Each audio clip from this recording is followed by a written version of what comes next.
আসসালামু আলাইকুম।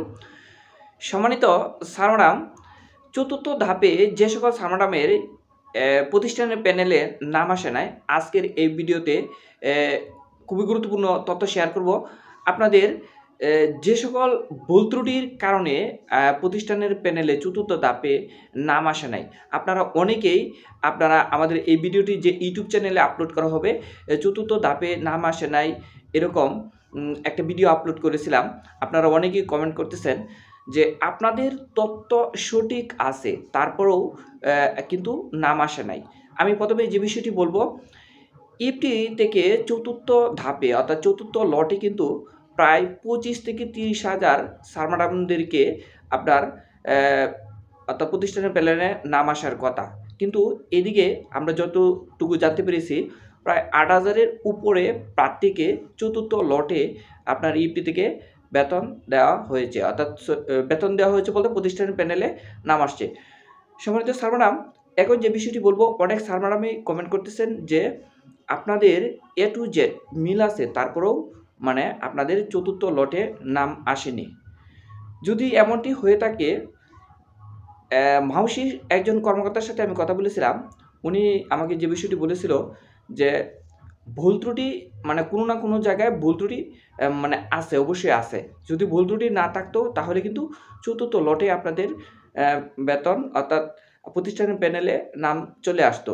এখন যে বিষয়টি, আপনারা চতুর্থ লটে যে সকল স্যার ম্যাডামের নাম আসে নাই, আপনাদের কী ধরনের ভুল ত্রুটি আছে, অনেক স্যার ম্যাডামই কিন্তু অবগত আছেন। এখন আপনাদের প্রশ্ন হলো, আপনারা এই ভুল ত্রুটিগুলো কীভাবে সংশোধন করবেন।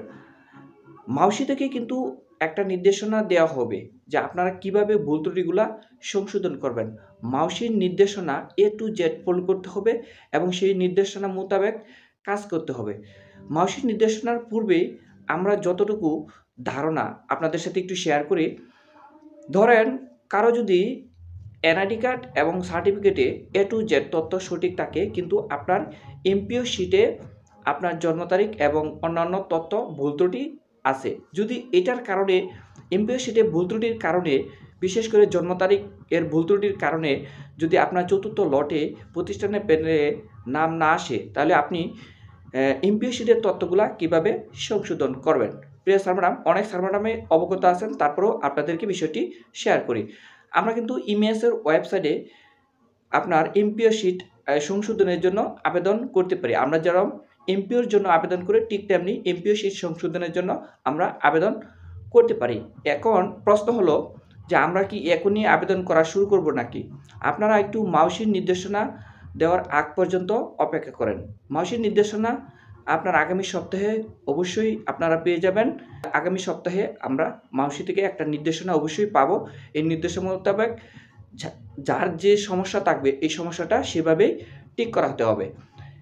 এখন গেল একটা বিষয়, যদি এমপিও শিটের সমস্যা থাকে তাহলে কিন্তু আপনার কি করতে হবে, ইমেএসের ওয়েবসাইটে আপনার সংশোধনের জন্য আবেদন যদি মাউসি বলে পাঠানোর জন্য, ওইভাবে সংশোধন করার জন্য, তাহলে ওইভাবেই সংশোধন করতে হবে। এমপিও শিট গেল একটা। আপনাদের যদি এনআইডি কার্ডের সমস্যা থাকে, এনআইডি কার্ডের সমস্যা থাকে কিংবা সার্টিফিকেটের সমস্যা থাকে, এখন দুইটাতেই সমস্যা থাকতে পারে। সার্টিফিকেট সংশোধন করা কিন্তু দীর্ঘমেয়াদী, অনেক একটা কঠিন ব্যাপার।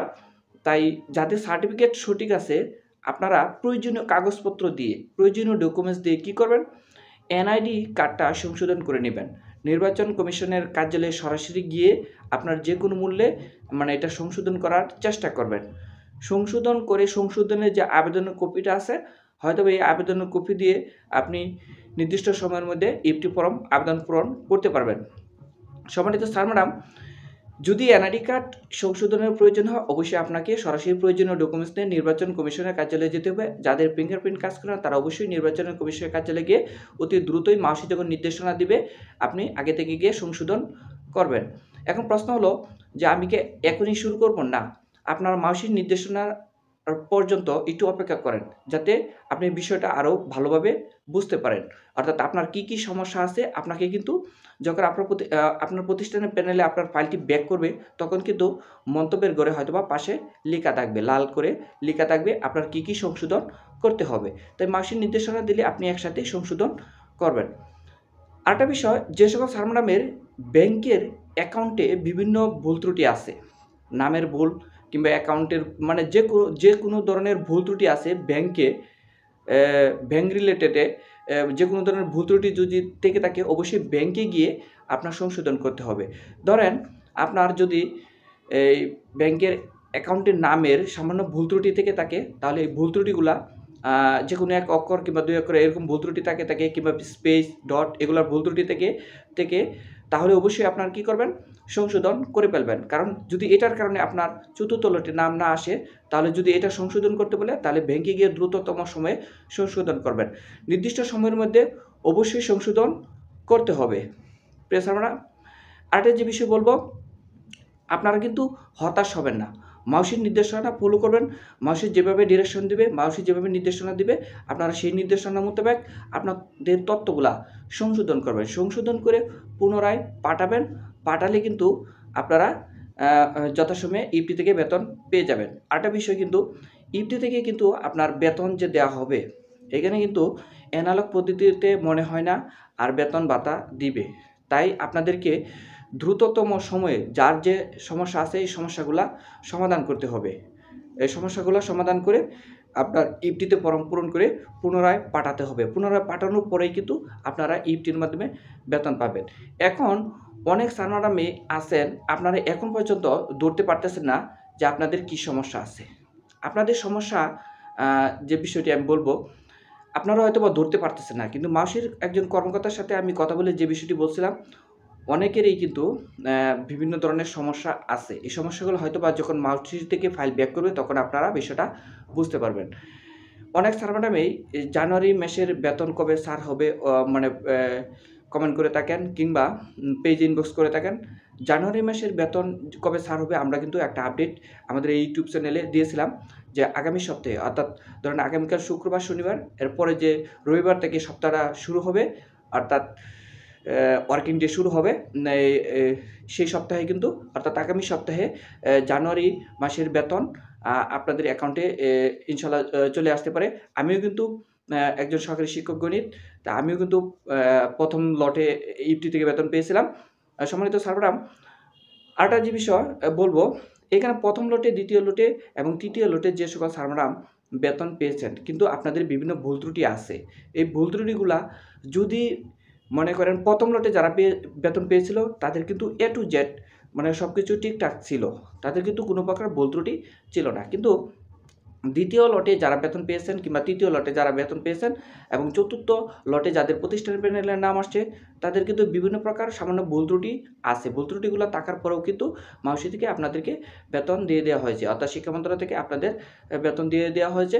কিন্তু এখন যে বিষয়টি হলো, মাউসি যদি মনে করে যে দ্বিতীয় লটে, তৃতীয় লটে, চতুর্থ লটে যাদেরকে বেতন ভাতা দেওয়া হয়েছে, অর্থাৎ বেতন দেওয়া হয়েছে, তাদের সামান্য ভুল ত্রুটি থাকার পরেও কিন্তু তাদেরকে বেতন দেওয়া হয়েছে। এখন যদি মাউসি মনে করে যে এই ভুল ত্রুটিগুলা সংশোধনের প্রয়োজন, মাউসি যদি মনে করে, যদি নির্দেশনা দেয় তাহলেই কিন্তু সংশোধন করতে হবে। আর যদি মাউসি মনে করে না এগুলো আর সংশোধন করার প্রয়োজন নাই, তাহলে আপনাদের আর সংশোধন করতে হবে না।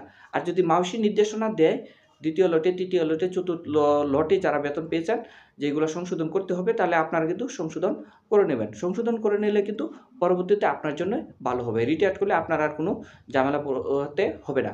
সর্বশেষ যে বিষয়টি বলবো, যে সকল স্যার